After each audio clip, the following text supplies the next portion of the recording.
Good afternoon, everyone. Welcome to New York City's Open Data 101 class. Today's purpose is to explain how easy it is to use New York City's open data. So we actually have a special guest. She is the Manhattan Borough President, Gale Brewer. So, am I supposed to go ahead now? I will be glad to. This is very exciting. The reason it's exciting is as borough president for 8 years and then previously in the city council, and I'll talk to you about the data aspect of that. It's not often that you get to work with such intelligent students doing something that is so fundamentally important to our city.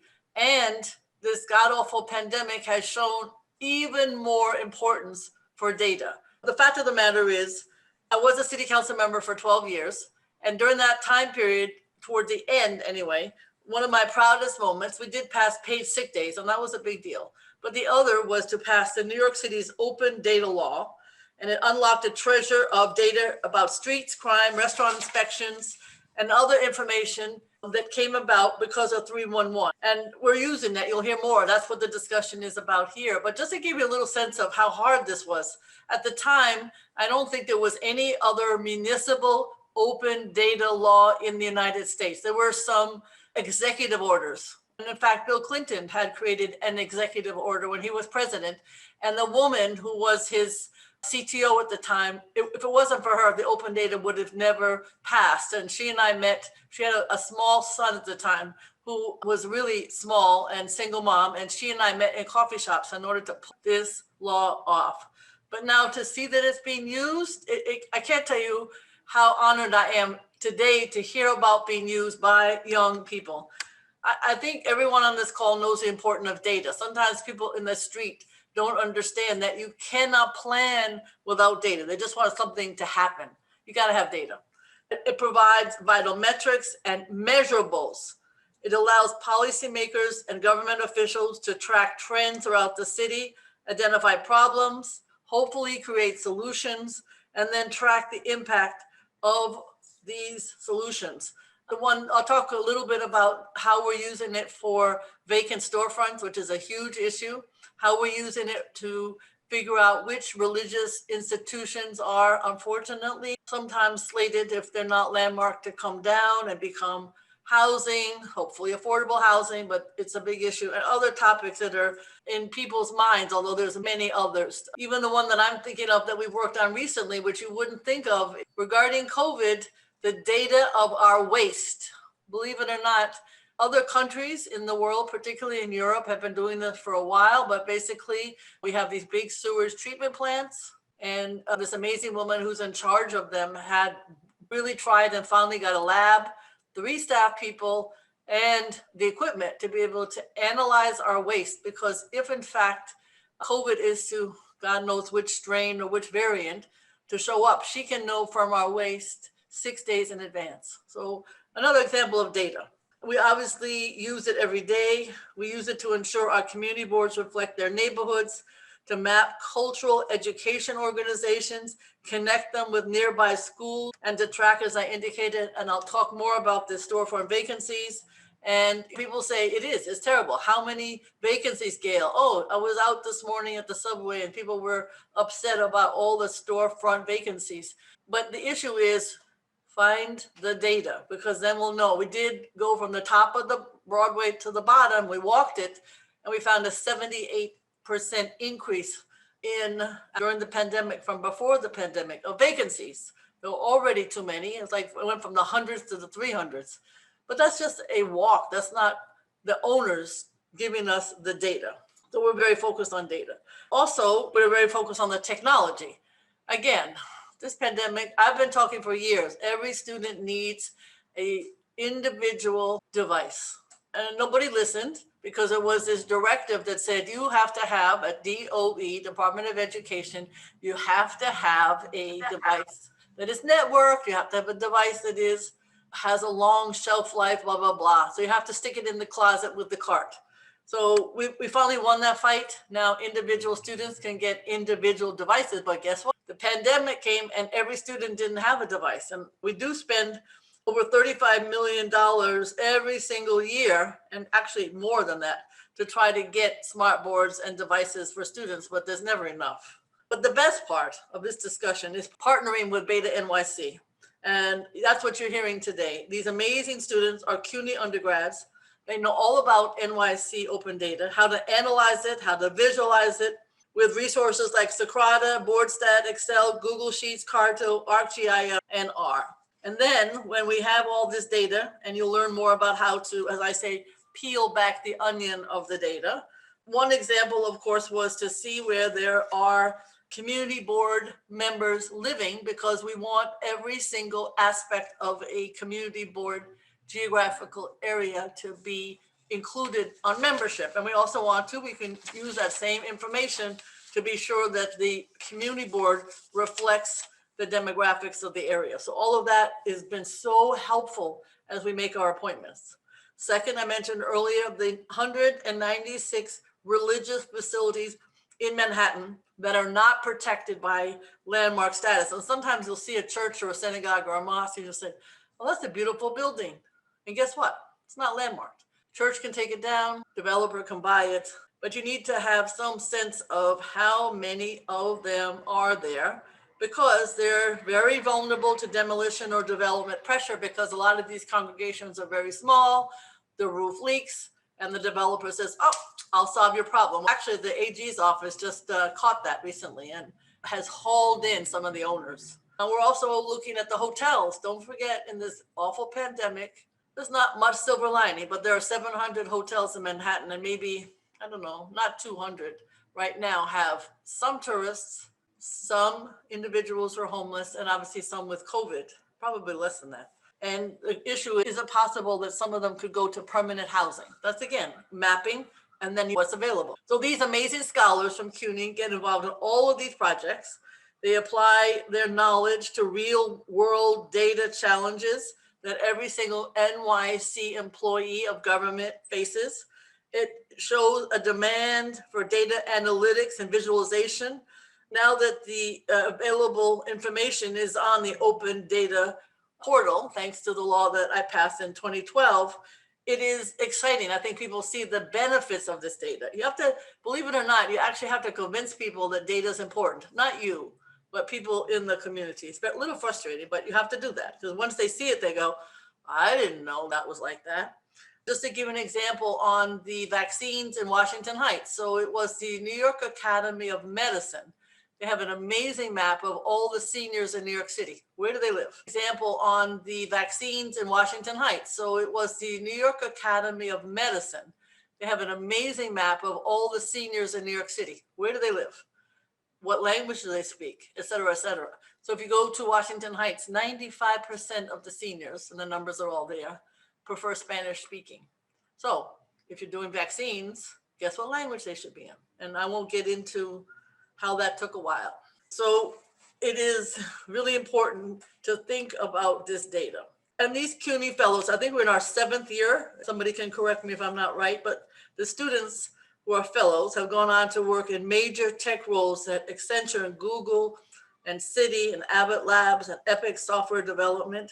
And some of them are doing amazing work in city government, in the city council, Community Board 1, New York State Office of Mental Health, Statistics Department of the Fed, the Federal Reserve Bank, and others have gone the academic route. So this year, with this pandemic, shortening the fellows' time with us, we had to change like everybody else. We had to pivot. That's the verb these days, but they have done so and obviously learned the material. And they've run 9 training sessions during this year's Open Data Week, and they're phenomenal.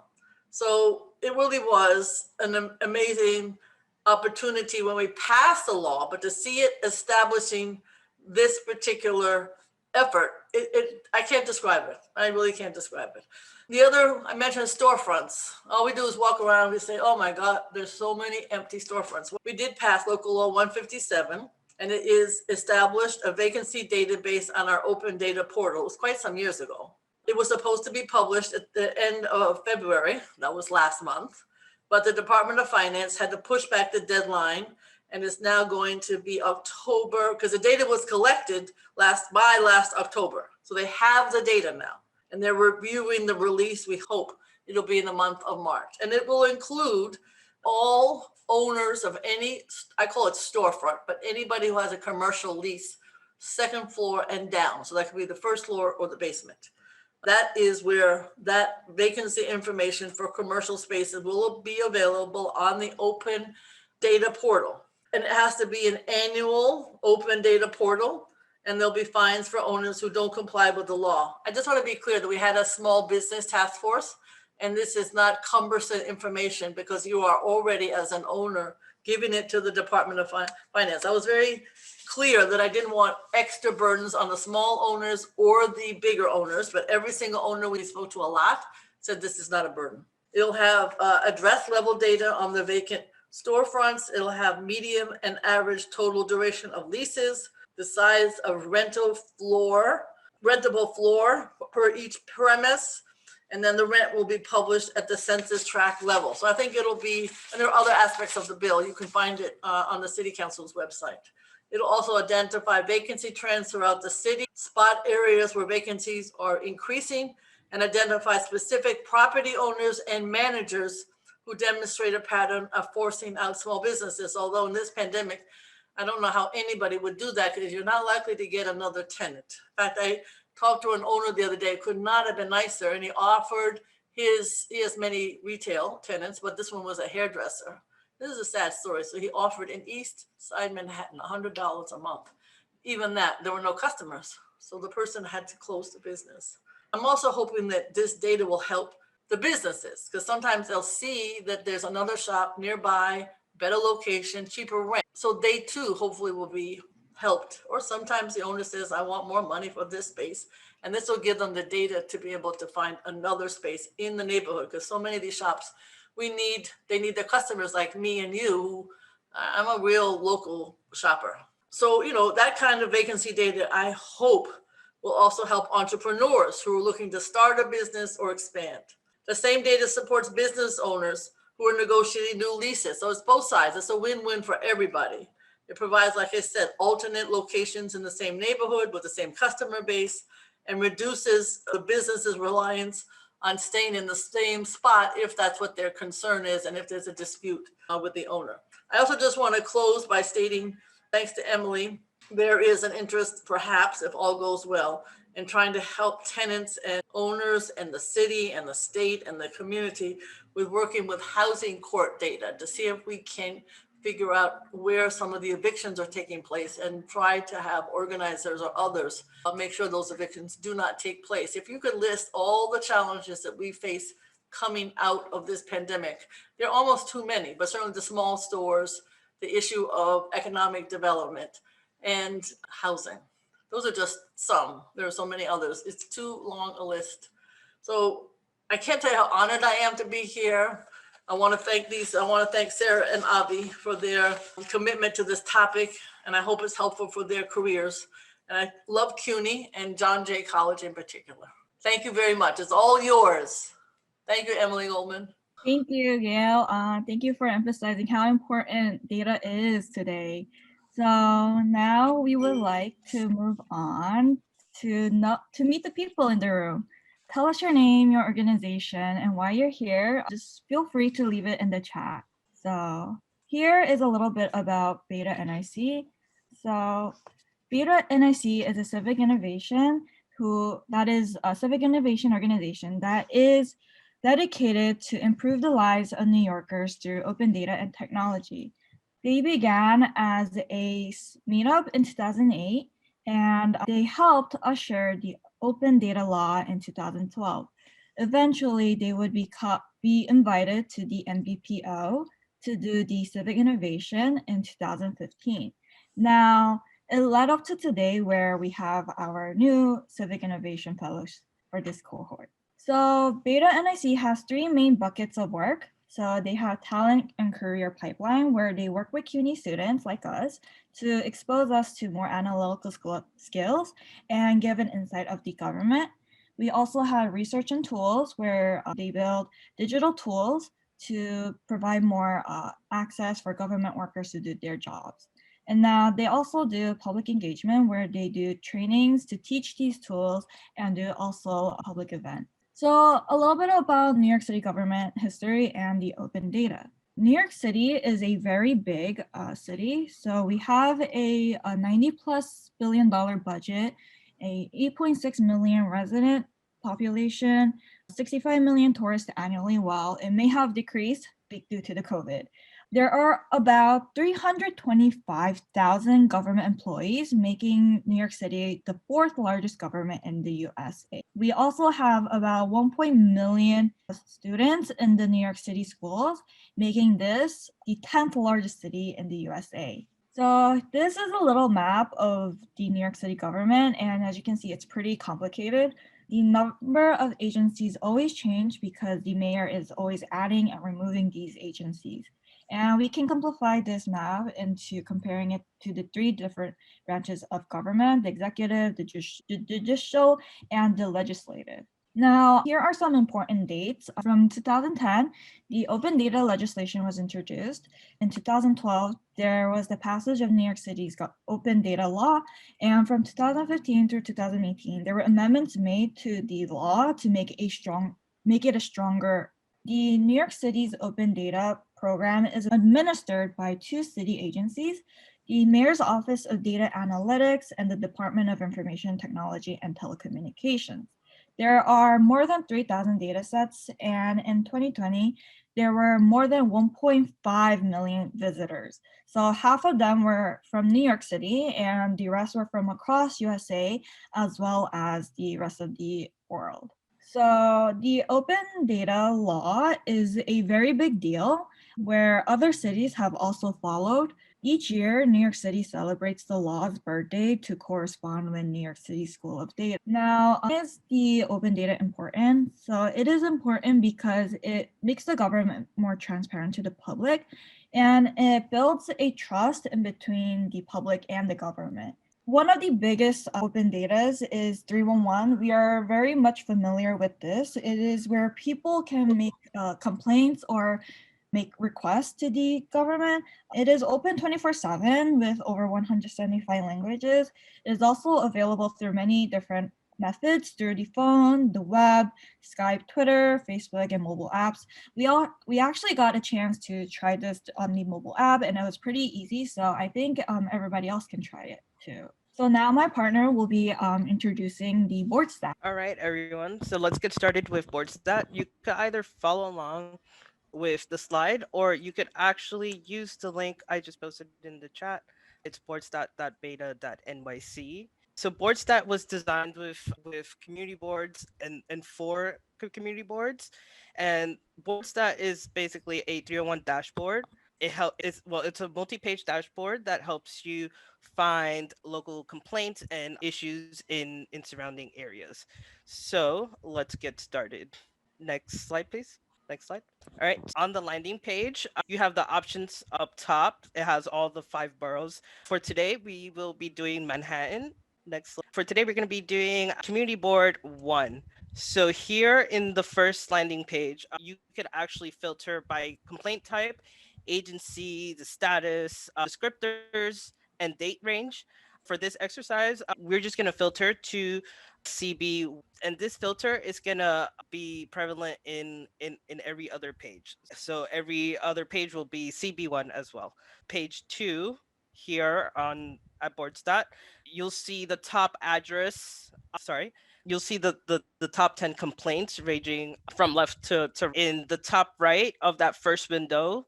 You could also set a date range. For this one, we did a date range of January 1st of 2020 to December of this year. So as you can see, the highest complaint type for this CB is noise. In the top right window, you'll see the geographic map with all the circles, and those circles represent the complaint types, and the bottom window represents the addresses. So here we'll see that the top address with the most complaints is 95 Fulton Street. And then on the bottom left, we see the different complaint types as well. Next page. So here, page 3, you can look up by address. So once again, our date range is January 1st of 2020 till this year. In the previous slide, we saw that the top address was 95 Fulton. So On the search box, we'll type out 95 Fulton Street. Please be aware that sometimes 311 complaints might have different spellings and variations of addresses. So you could add them all together if you could see that it's like the same one. Here we have a tree map. So on the tree map, you'll see that the highest complaint was noise. So you'll see, sorry, it was the homeless person assistance here for this address, which is orange. And then we have the few others here in different colors, like the non-compliance with phase reopening, or the homeless street condition, or the homeless person assistance. And then here we also see a linear graph, as you can see a decline from last year to this year in complaint types for this specific address. Next, please. Page 4, you could search up different clusters. And here we'll change the date range to March of last year to this year. And just so you can see, there's all the different clusters. And when you hover over them, for example, here we have 95 Fulton Street again. You can see the number of complaints. You can see the agency, the descriptor, the number of complaints, and all that. Here in this view, you'll basically be able to locate hotspots for complaints, and you could and you'll be able to really pinpoint any problem areas. Next, please. In this slide here, we could filter it now to illegal parking. And here you see the different color of the clusters. Here it's the light purple. Next slide. Here we did multiple locations for complaint types. We picked homeless street condition and then homeless person assistance.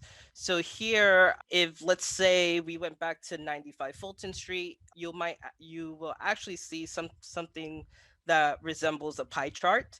So there you'll see the both complaint types for the same address. Here in page 5, you'll be able to see the average days that it takes to close out these tickets, as well as the agencies across the board that it's used around in that CB. So here we have the NYPD with the top complaint tickets. We have legal parking here on the side. We have noise in street, sidewalk, homeless street condition, noise residential. And then for agency, we see Department of Transportation, Department of, I'm sorry, of the homeless agency. Next page, please. And then page 8, what we did was we compared some COVID related complaints. We have Navy here in the non-emergency police matter, which is the social distancing. And then for that TB, we had a high amount of complaints for noise, which was vehicle. And then towards the bottom here for June and July, we did have another complaint type, which we'll have you all guess, which was around June and August. Sorry, it's from June to August. We had some other complaint types, and I was wondering if y'all could guess what it was. If you could remember, around the summer, we had a lot of interesting sounds going on around the city. So if anyone could guess, it would be fireworks. I have a question. Yeah. After we select the complaint type, Yes. and then it says multiple, do you guys have shortcuts as far as unchecking all and then saying I want to view all again? Like it seems like I have to go back and manually uncheck each one that I checked off. Give me 1 second. Yeah. So that was on page 4. Sure. Or we can actually look at 5. 5. Okay. And then if we go to complaint type. Yeah, so for complaint type, yeah, But you see what I mean? Or if you check 2, it says multiple, but then you have to manually go in there and uncheck them. Is there a way that you can actually say I select the first 2, abandoned vehicle air quality, and then I uncheck them? Is there a way for me to be able to bring back all? Is there someone from MODA? Thank you, Emily. Yeah, that's the perfect time to look for someone more involved with the back end of this. So yeah, that particular functionality that you're talking about, I think that might just be a limitation of the Power BI software. But yeah, we're always trying to think of ways to make it more seamless, but we do have some issues like that. Yeah, no worries. I was just wondering if you guys knew a trick that I probably wasn't aware of, but thank you. Thank you, Emily, and thank you, George. Oh, Nesh said you could also go back to page 1 and select all. Yeah, so you can go back to set the filter and then just set the filter from there and then just click back directly into page 5 and all will be selected and you can set your other parameters from there. Thank you so much, Annette. No problem. Thanks. All right, for BoardStat, we pull from 311, and with that, we use the NYC Open Data Portal. Next slide. So we're gonna search up the NYC Open Data Portal, and it'll look like that on the search page. Next, the actual site will look like this. It is recommended to sign in, or of course create an account. Like that you could actually save your data sets, and as well as publish them into the community. So of course it would look like that to sign in or create an account. Next slide. All right, so let's search some data. So we're going to use 311, of course, because that's what we use for BoardStat. So we're going to enter in 311 in our search box. So here, next slide, please. Once we enter, we're going to get a whole bunch of results, of course. We're going to hit the 311 service request from 2010 to present. So this is the landing page. Each data set actually has an about page, and the about page will of course have the options for you to view the data, to visualize, export, etc. But also it's going to give you really important information, like when was the last time it was updated, the frequency in which it's updated, the views, the downloads, as well as the data dictionary. Like that you could know the terminology involved in the data set. Next slide. So this is what we see when we hit view data. As you can see, this is with no filters. This is 24.5 million rows right here alone with 41 columns. You'll also see the complaint type there on the right side. You'll see the agency name. You'll see the agency, of course, as well as a unique key that's assigned to each 311 complaint. Next, we're gonna filter the data into different complaint types. But before we get into that, we have about 446 different complaint types in the 311 data. So these are just some of the top few ones that we see a lot in the data. All right. So let's get started. So we're gonna hit the filter button on the top there, and then what we're gonna do is we're gonna change that to community board is CB Manhattan 1. That's how you'll type it out. You'll type it out with the 01 space and then Manhattan. Sometimes with this, if you don't type it a certain way, we might not actually receive data back. So as you can see, we had the 24, the millions of rows before. Now we have 194,000 rows now. Then we're gonna hit next. Thank you. So to get even more specific, we could also change it to a certain date range where we'll hit created a date after December 1st of 2020, and then we could add another filter and we'll put agency is Department of Transportation. And if you can see here, the number is now even smaller. So now we went from millions to hundred thousands to just a couple of hundreds here. And so these are all the 311 calls made or complaints made, whether it was via phone or the app that was made in Manhattan CB1 after December 1st, 2020. And yes, so that was it as far as a quick overview for the NYC Open Data Portal. So we could do now like a demo for BoardStat or Open Data or both, whichever one. Having issues. I do have a question here that I just received. I'm having issues. It was from Florence. I'm having issues accessing complaint data, which I need for liquor license renewal waivers. Hi. Yes, I am having a problem with that. I don't know, when I go into 311 and I search, I break it, I write it, type in the address, and I try to filter it by agency, which would be the NYPD and noise complaints.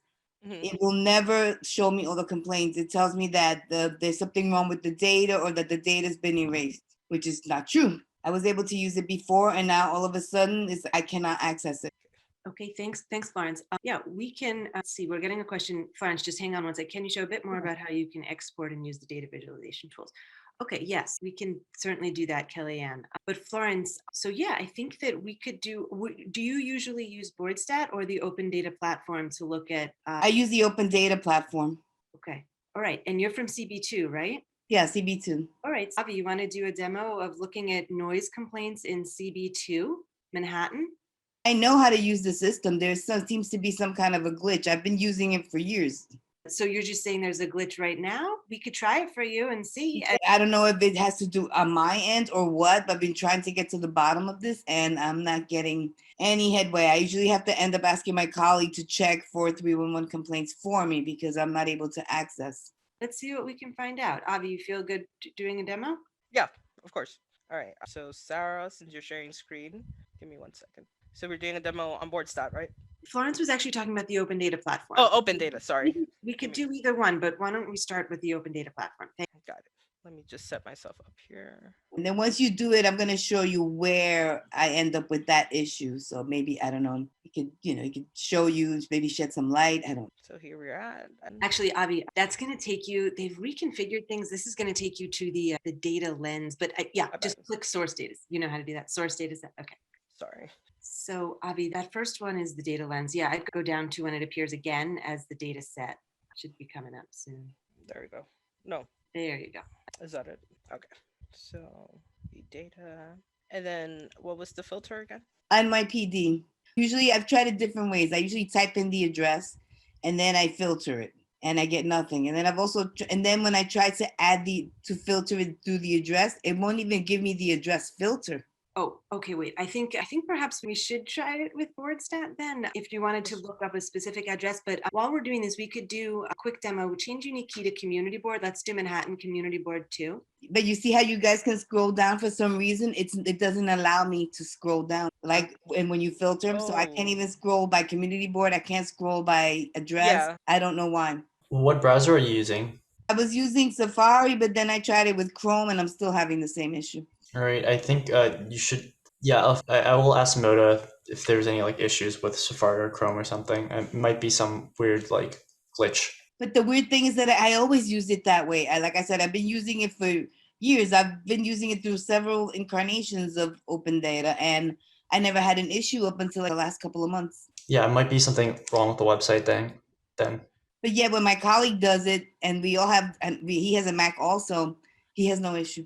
So I don't know what's going on. I mean, we shared a screen and we went over it together to see if he could see if it was something that I was doing wrong, which I knew I wasn't, because like I said, I've been using it for so long and I never had a problem. And now all of a sudden I can't even access any complaints. All right, let's do a quick look for you anyway, so that you can get a sense of what's going on in your district with noise complaints, commercial.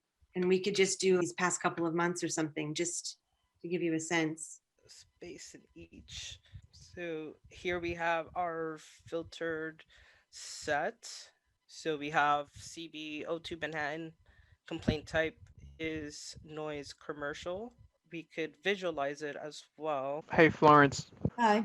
Just a question. I do this for Community Board 9 as well. I'm just curious if you ever saved your filters as far as if you went to visualizing and then saving it down. So for instance, if you have a new liquor license renewal or ULURP, instead of having to recreate the filters each time, you can just go to that save view and then just change the address in question. Actually, I never save anything. I just go in every time. Yeah, it saved us a lot of time when we save it. So instead of having to redo it every time, as Avi's doing in this case, we just had that saved with all the filters we want to see.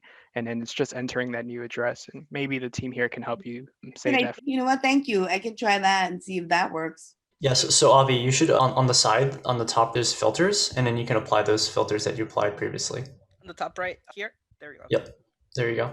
So you can add a filter for the community boards. I think the visualize screen is slightly easier to use since it when you do a filter, it'll actually try to autocomplete your filters. So in this case, Avi can just type in O2 and then I'll find O2 Manhattan for him. Sweet. And then should we do a date range? Let's do. I think let's just do March. Yeah, you can do that too. And then we should probably add an NYPD filter so it won't show everything. And yeah, it'll try to autocomplete for you so you don't have to be really case sensitive in the visualize view. Sweet. All right. So here with the three filters with the CB, which is O2 Manhattan, created date after, starting from March 1st of 2020, and agency NYPD, we could see a line graph here, staggered, decreasing trend right now. It's decreasing because we don't have the full month of March.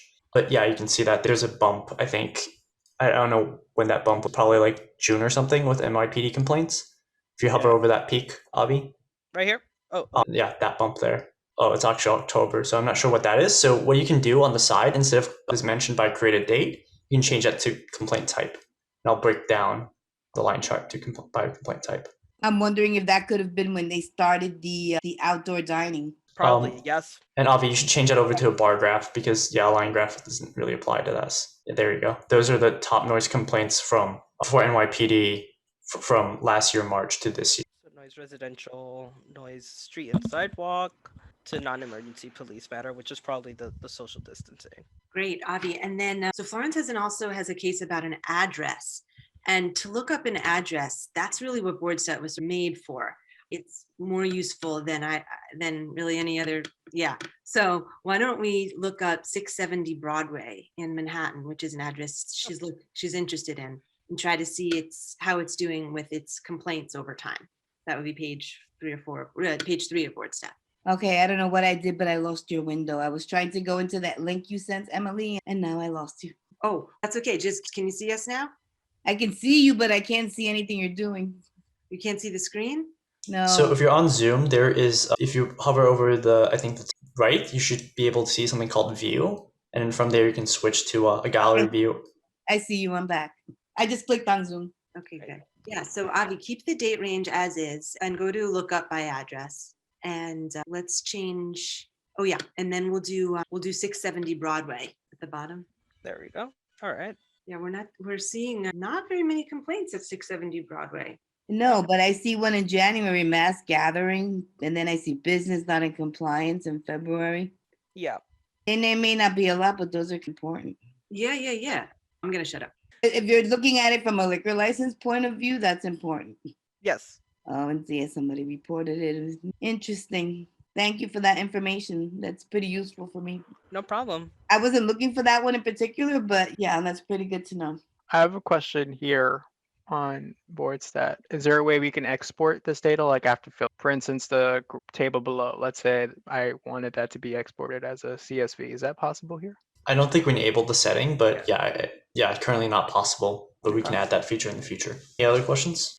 Refresh rate, is it the same as open? So Sorry? like as soon as open data is updated, does that also update BoardStat at the same time? BoardStat is updated every single night. Yeah, it might not have the freshest data when you hit the refresh button, but yeah, you kind of have to just wait for it. Okay, thank you.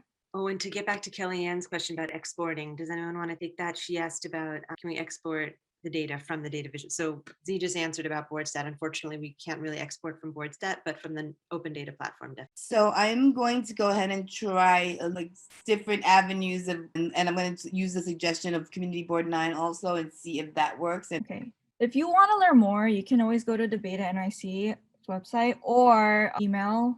So you can always request a data set or ask a question through this link. You can also submit a radar, a research and data assistance request through this website, BetaNYC's website. You can also see what others have created or share your work through the open data website over here. And this is just another tool. You can see your driving, your traffic violations, etc. through this website. So now this is another website. You can see housing and tenant issues, etc. through this website. Through this website, you can see the width of the sidewalks and see how that affects social distancing, and which is pretty important to today. Oh, I keep pressing the website. Now, here is the website to see more events for Open Data Week. So there are more events other than today and previously, even though this week is ending. There are still more. You should sign up for those and attend those as well. You can also read New York City's Open Data 2020 report through this link. There's a little bit of more information. And on this over here is just a one-page document where you can see all the links that were mentioned before in the presentation. So I'm pretty sure this will help you. Yeah. Now, this concludes our class for today. Like I said, if you have any more questions, you can always email. There's an email over here. You can join this BetaNYC Slack channel, etc. Yep, so the slides and the resource guide are in there. So yeah, great. Thank you all so much for coming.